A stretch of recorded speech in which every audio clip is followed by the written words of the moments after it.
Ryan, you have that paper too I gave you? Mm-hmm. All right, guys, let's get started here. So welcome to MAPS client interviews tonight. My name is Liz Landry. I'm going to be your interviewer for the evening, MAPS coach. And I'm going to let you guys introduce yourself. So take it away and we will get started. Sure, I'm Phillip Simon and my business partner is Ryan Johnson. We're here with the Nomis Group and we service the Washington, D.C. metro area. That includes Virginia, the District of Columbia, and Maryland. We've been in business together here the last, this is our second full year in business together. And we've been having a lot of fun doing it this year. I think we'll close somewhere just north of 100 units. And I guess we ended up, we've both been in business, I think, about 7 years now. We were both working for separate teams. Actually, Ryan was a solo agent for a little while. I was an agent on another team, and we had been in contact and friends for a while. Decided to team up and partner, and in a short amount of time, we've had a lot of success. Thanks a lot in part to MAPS coaching, Michael and Byerly. Huge shout out! Thank you for all you've done. And yeah, we're having a lot of fun doing it. So thanks for having us on, Liz. Awesome! Yep, I'm glad to have you guys here. Yeah, Phil just about said it all. Excited too for her shout out now. So that guy that didn't talk is Ryan there. So you guys will all get used to him over the next 30 minutes as well. So just a little bit of information here, what we're going to be talking about now that the guys have introduced themselves. We're here about client events today. We will be pretty much exactly 30 minutes. So we respect your time. For those of you that are watching this after it is airing and you're looking at it just the video, there will be some things the guys are going to be offering up at the end of it, information to contact them, how they're marketed, if you need to send referrals to their area, all that good stuff. So let's talk client events. Now, Michael Ann was bragging on you guys big time about how you're just knocking it out of the park with client events. And when I did my pre-interview with Ryan last week, I heard some really amazing things. So let's start with the baseline. You guys talk about how important the client experience is and how important your clients are to you. And as a team, being in business 2 years, that's really amazing that the client experience has become so important to you so quickly and you've created these bonds with your clients. So talk to me first about why is that client experience so crucial for you and why are you all about the client? Well, the client's the number one source of business. I mean, without referrals and client reviews, it really doesn't lead up to long-term success. So I think that's the number one thing that we look at with our clients is giving them an excellent experience so they continue to bring us business. So that's really the main reason there. How'd you come to that conclusion when you guys started your business? Was it just something you always knew the client is number one for us, or is that something that you stumbled into as you proceeded forward in business? I think that it's always been what we've believed as far as service and how we want to be treated. Phil, you'd say the same thing, right? I think it's a little bit of our background as well. I mean, Ryan, you were, working as a chef in the service industry for a long time. And so I think, I think part of that comes naturally as to who we are as human beings, but also kind of where we found ourselves in some of our career tracks, which is, oftentimes, a lot of times it was the service industry. So I think that just translated and correlated into the real estate business and understanding without the client, we don't have a business. And so we always put them at the forefront of everything that we do. Awesome. I love that you guys are so focused on your client and so clear on that. So let's dive into the event. Tell me what your events are like. Are we doing big events, small events, tons of events, one every week, one a quarter? What's your world look like in terms of events? So we do 4 major events every year, and those are big events. So we do Dave & Buster's, we do Cox Farms, we do a movie event, and then we do like a winery event. And we're bringing in between 150 to 250 people that we did the last year in each one of those events. And we're looking to do more this year. And then throughout the year, we're doing about 16 smaller events as well. Where we're just having tight-knit groups, whether it's our A clients or, a family that that has a big network or something like that. We're planning some small events around those. Okay, so 250, 300 people at an event, like that's fantastic. And you guys are bringing in these big numbers. How do we get them there? What's your engagement process look like to get the client there? Because I'm sure plenty of people watching this have said, so excited, client events. I really want to focus on my clients and make them feel special. And then the day of the event comes and they've only got half the people they wanted, right? They had confirmations and then 25% drop off. And then they didn't even get as many people as they had wanted to even confirm. So what are you guys doing to really show the value to the client and get them engaged with that event? Because those are good numbers. Sure. Well, I think the first thing is, we definitely see a 15 to 20% drop off of people who have said yes, but then show up. So, no matter how good you think you are or how good you actually are, there are always people that aren't going to show up.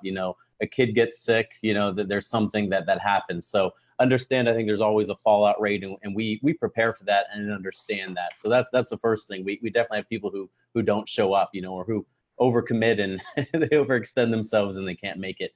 So you but said I think 15 to 20 is pretty common for you guys? Yeah, I think that sounds about right. 15 to 20%, of the people, because I think we had just a little over 250 scheduled for our last event, and we had, I think, 220 show up there. So I mean, we definitely have numbers that don't quite make it for whatever reason. They forget, and again, things come up. So we always plan for that and leave a little bit of cushion and margin in there.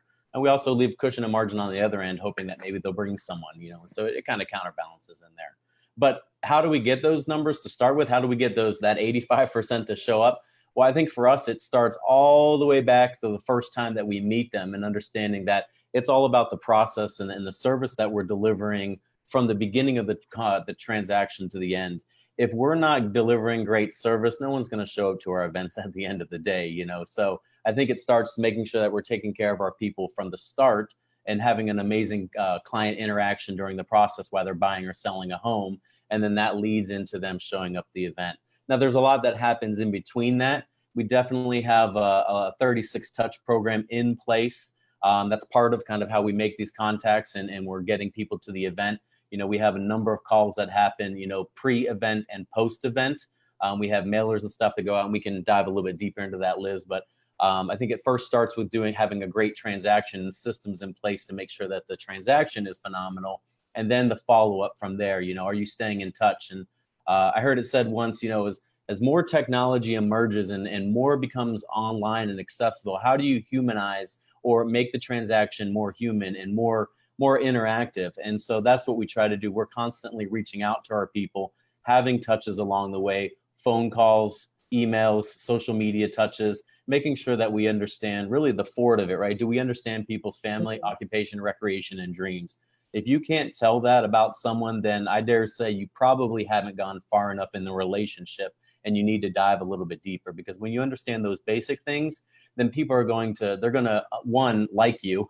And that's what I've heard said in real estate when I first got in. People do business with people that they know, they like, and they trust. And if you don't have contact with them, it's hard to build that trust and rapport. And so throughout the entire year, we're constantly having contact with them and making sure that we're there to build that relationship and build rapport. And that pours in or turns into, having a good turnout at the event. It's so easy to just invite them. Yeah, that too. Right, when they have a good relationship with them, right? And it's funny that you bring that up, because I always make the joke about, at some point, every one of us was the worst decision a seller could make. We were hands down the absolute worst agent they could have hired. And that's because it was our very first listing, right? Our very first listing, we were probably the worst choice they ever could have made. And why did they hire us? Because they knew us to a degree, at least, and they liked us and they trusted us, just as you said. So much like we say the listing is ours to lose if we sit down at the table, so is the client. Absolutely. If we have done a deal with the client, they are ours to lose. If somebody else takes them because we have orphaned them, that's on us. And so it sounds like you guys have a really good touch program in place to circumvent that. Now, we are going to dive deeper into the touches for everyone watching, what they actually specifically do for those touches and how they do them. But first, I want to dive into those pre-event touches and what you guys do there. And when I was talking to Ryan about this last Wednesday, he said something really great. We had an ISA that we moved into a different role. So talk to me about that ISA and how you actually turned them into a more client-focused position than just a cold calling ISA, because I thought that was really fascinating. And it speaks to what you guys do to maintain the client, creating that client concierge. Yeah, that was a great move. Ryan, actually, you're the one who kind of came up with that. Why don't you talk a little bit about that? Yeah, so Matt was someone that has been on the team for quite some time and was always great in the ISA role, but we knew that he had such a better role in the team because he would connect with people and he genuinely cared so much. And then we always knew there was another way to connect with our folks and just genuinely say hello. So we said, Matt, would you like to be in a position to just be the client concierge, where he just calls the database consistently to check in. He is verifying information, right? So he's double checking all the information we have: phone, email, address, how's your kids doing, making sure we have birthdays, new dog, whatever could potentially be in play. and then inviting them out to our events. So we have the next event coming up on such and such date. We'd love to have you out. Do you think you can make it? Have you seen the invite that we've sent out yet? Et cetera, et cetera. And then at the end of the call, he's just been asking, how can we help? And I think that's the magic question, is people like, well, what do you mean? Well, really, how can we help? Is there anything in your life right now that you need a hand with? Because as we all know in our industry, we touch so many different parts of people's lives just from the conversations that we have. And then our interactions with vendors and other people throughout different industries, we always have an avenue. And, being as resourceful as our team is, we want to help. That's the number one thing we look at, is how can we help? So he's been asking that a lot, and it's just been a fantastic position for him and a great opportunity for the team to show value to our clients. And then, just always close it out with, we'll see you at the next event. Tell them about it if they haven't seen the invite yet. And then he comes back and he'll track it in the CRM. Okay. How many people would you say he talks to a week out of your clients? Gosh, I think it's probably in the, I'd say 150 range, give or take. It hasn't been something we've been purposely tracking, and we will, but I'd say it's right around there. Okay.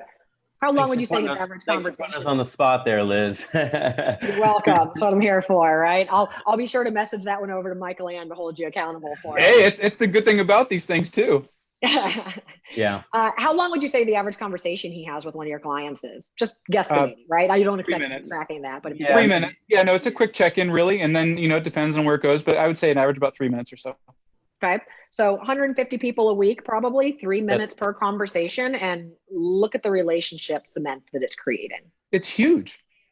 It's huge. I mean, I've even talked to clients after the fact that have had, hey, I talked to Matt the other day, and I said, how did it go? And so it was great. He just checked in, see how things were going, and it was glad to hear from somebody, and then they get the call from us individually as well. But it's just, it's showing the value in that we have a bigger business, that we aren't just realtors, and we do care more.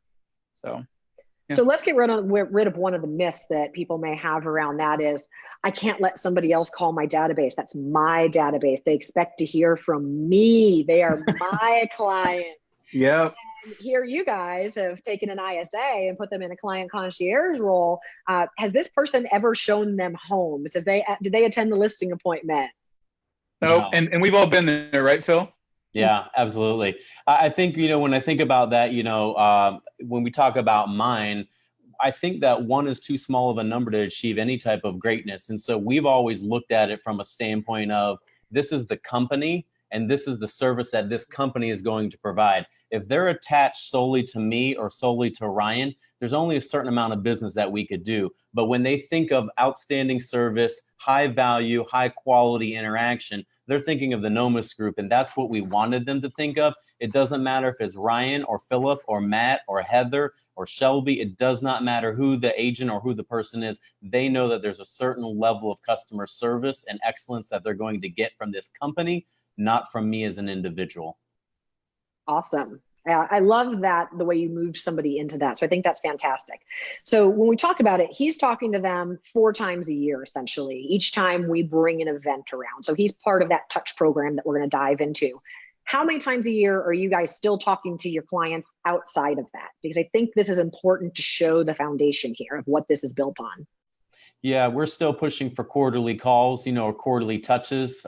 We use our CRM that is pushing out tasks and reminders. Social media touch this month, phone call next month, right? As we have these interactions, we may add in Susie Homemakers having surgery, in 3 weeks, and then we'll set a task to follow back up with that.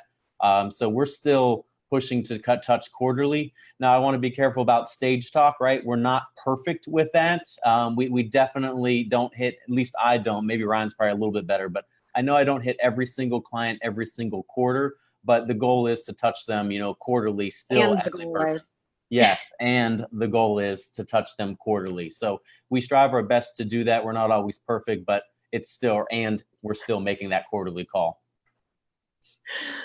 Perfect. So how many people are in your database, your SOI database, your touch database as a total? Yeah, it's about 1,600. All right, 1,600 people, and we're getting 250 maybe even 300 at the events. And I know you said, hey, if we could fill the whole place, we would, right? So and I think we can. that's on the good. That's the reality too, is that, I mean, this past year we got really purposeful with these events, and that's where this value is coming from, that's coming out of them for our business. But I mean, there's still so much more to pull. Wouldn't you say, Phil? Oh yeah, absolutely. We still could do a better job and get more, more people to the events. And we're looking at ways to do that. Bring a buddy event where, hey, the price of entry or admission is you have to bring someone that we don't know that's not in our database. And we're trying to figure out how do we make that happen, and what's a high quality event to be able to do that too.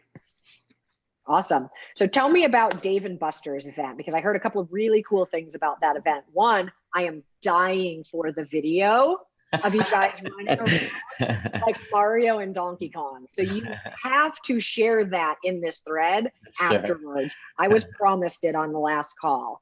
Tell us about that event. You had almost 250 people there. And I want to talk about A, how did it go? How did you arrange it, right? B, what was our cost perspective on it? What did it end up costing us? And how did we get some things comped or covered with some vendors? And C, what were our results out of that event? So take it away. Me or you, Phil?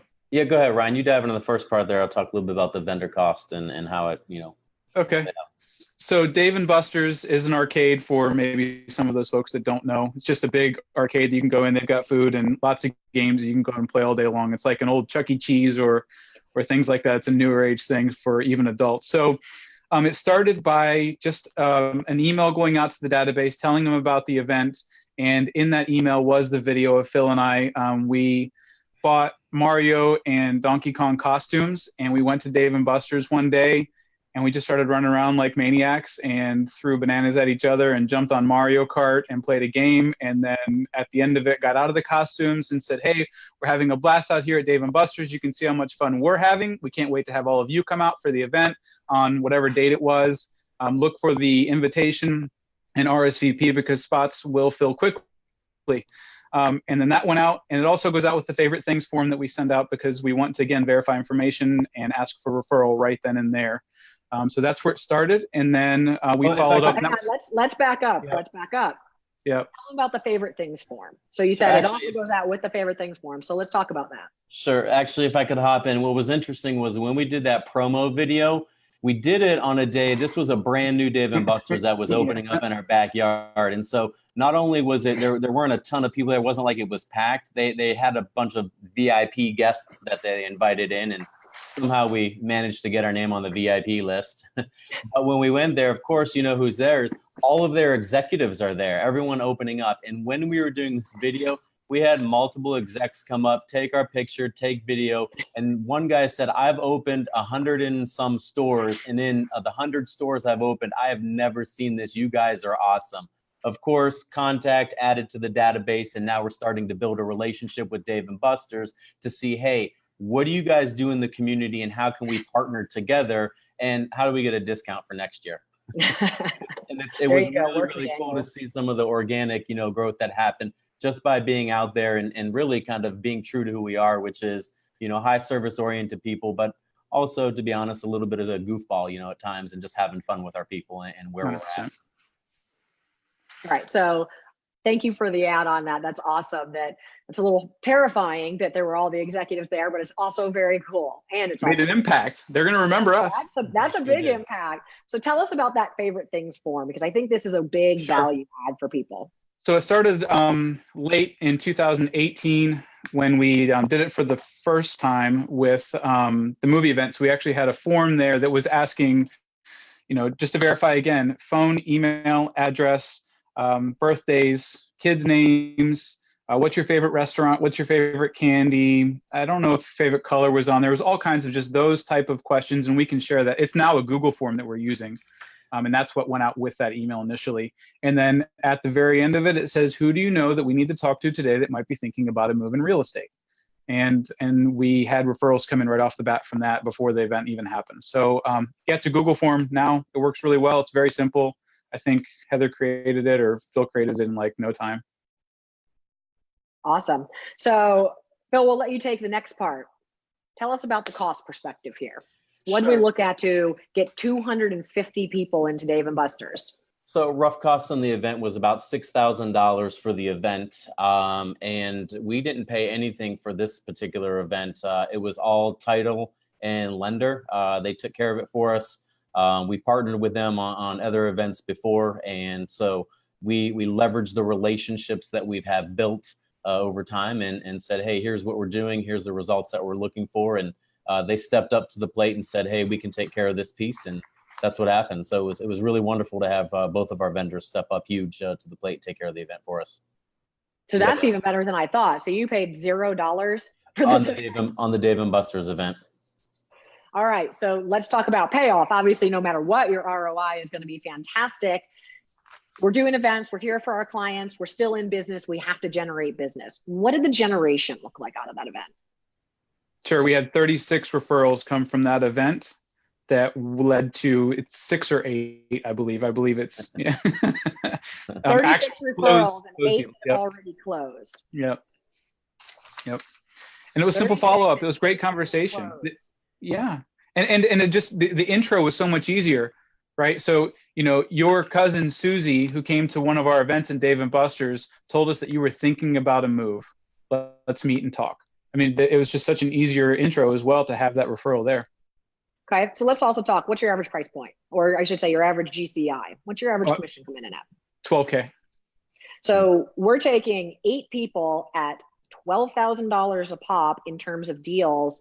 Guys, that's almost $100,000. That is $100,000 from a client event. Now, obviously, there's a lot that goes into the back end of that. However, I want everyone to see what they have created here in terms of a machine, and honestly, a very short amount of time, a couple of years here, partnering together on these client events, and turned it into a huge revenue producer by providing value to their client. Those clients feed their business back. That's big. Yeah, and it's going to continue to go up and up and up just because of the relationship, and then continue to show value and just bring people out and have a good time. And don't be afraid to ask. I would venture to say out of those 36 referrals that only 8 have converted, you will probably convert another 10 over the next year. 100%. Yeah. Well, it goes right into the other focus we had, which is building the database, right? And these are opportunities to add people to the database. I mean, again, I want to be fully transparent. Of those 35 people, it wasn't like every single person was like, oh yeah, we're looking to buy a house tomorrow. We're looking to sell tomorrow. We got a couple of people like, really, who told you that? And we would tell them and say, I mentioned that we may want to like buy another property in the future, and like we're not moving anytime soon. And we're totally all right with that. Again, we come from a position of, hey, well, how can we help? And, are you looking in the next 3 to 5 years, right? Or are you interested in maybe an investment property? And we just build the relationship from there. So not all 35 are people that were ready, willing, and able to close today. But, again, wouldn't that be amazing? That would be awesome. But that's not how it always works out. And we're okay with that. Again, build the database and get today deals and tomorrow deals. We're totally cool with that. So when we talked last week, Ryan, you said on your average event, now this one was zero costed, your average event, you guys don't feel that you spend more than $2,000, $2,500 per event, right? Correct. Pretty accurate. Yeah. And would you say that the 6, 8 actual closed deals is pretty average for you guys out of an event? Yeah. That would be over, it might be a little on 300. It might be a little on the high end there, but I mean, I think definitely 3 to 4 deals closing out of every single event that we're doing is very easy and fair to say. Maybe over 36 referrals, we can continue to convert on a high level with them. Yeah, Yep, that'll absolutely go through at a high level. So fantastic. All right. Now we've got 5 minutes left here. We're going to be wrapping up soon. Let's talk about what those actual touches were to get the people there. So we talked about the favorite things. We talked about our quarterly calls, our quarterly contacts, everything that laid that foundation for success. We talked about the cost. What were the actual contacts that it took you guys to get to that point to make sure these people showed up?